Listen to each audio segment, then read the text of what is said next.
Just give us a few minutes. Meanwhile, we discover some of these glitches and make it work. And while you sort of engage in some kind of introduction among yourselves, get to know one another, exchange business cards and that good stuff, you know, very important. Oh, talking about business cards. Very important to collect the business cards. We need to know. We need to connect, as we mentioned, going into the exhibit room and exchanging information and learning about Sudan. We have people with different various experiences that bring to this table. I think it's going to be very crucial for the dialogue, especially during the break time that we get together. That's the way that we find solutions. And the purpose of this conference, of course, is to look at situations as to how to go forward. We have the different tracks in terms of the socio-economic, socio-political, and the economic issues that are in the country. So we definitely need to engage in a very constructive way.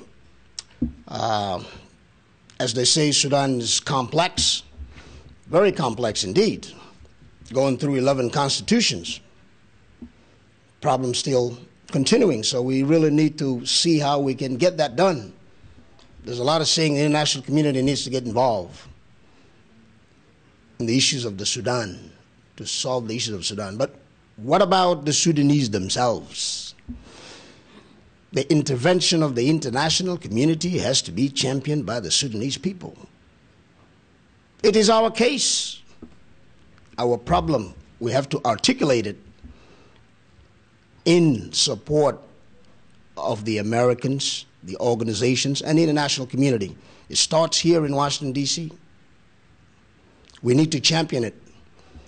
The apartheid in South Africa came down.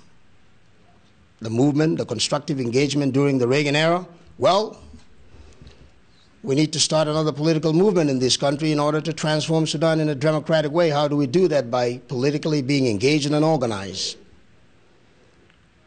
We have the issues in Darfur. Darfur is not an isolated incident. Darfur is part of Sudan. So we need to look at the Sudanese problem in the context of the CPA.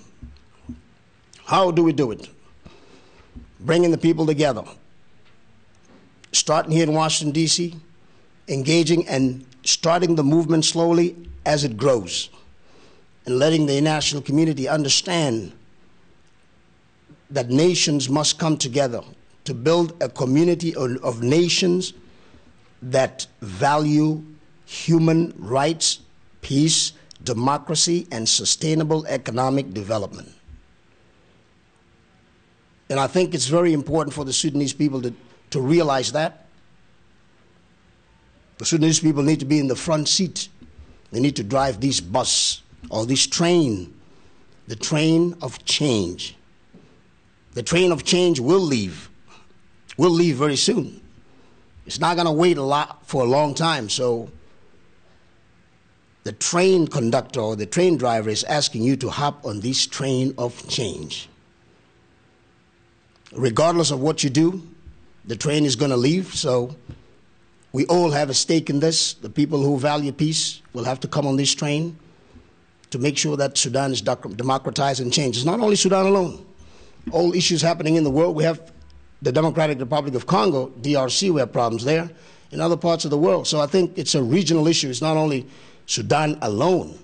If there's peace and stability in Sudan, it will bring peace and stability in the region. Sudan is landlocked by many countries. So regional stability is very important for us. We have to have a broader vision. It is not just focusing on Sudan, but we also need to get other nations involved. And if stability is brought in Sudan, there will be stability in the region, and that is very, very critical indeed. From a humanity standpoint, the concern is not only Sudanese, but its concern is for humanity. And of course, the rogue nations that are out there, we have the Iran issue, we have the North Korea issue, we have issue in Afghanistan, issue in Iraq, all over the world. So I don't think we need to be tunnel vision. We need to have a broader perspective of the issues in Sudan and educate ourselves, but from a very pragmatic standpoint, how we can get that done. We have a huge population of Sudanese in the United States, and I think engagement of our people is extremely important. The organization part is the most important thing, is how people can politically organize themselves and come up with a program that is viable. Activist organizations are doing a great deal in shaping the political opinion in the United States. I think we need to join hands together and look at this CPA. CPA is a solution for the whole country in Sudan.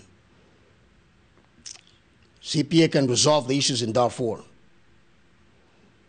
But we need to understand, how did the CPA come about? There was war in southern Sudan, 2.5 million people dead, 4.5 million people displaced. CPA has been achieved. There is peace in the south, but there is war in Darfur. So we need to understand the perspective. Why was there war in southern Sudan and now in Darfur? It's very, very important. Because if CPA is implemented in its entirety, that will translate into the democratization of Sudan. And if Sudan is democratized, then there will be peace and stability.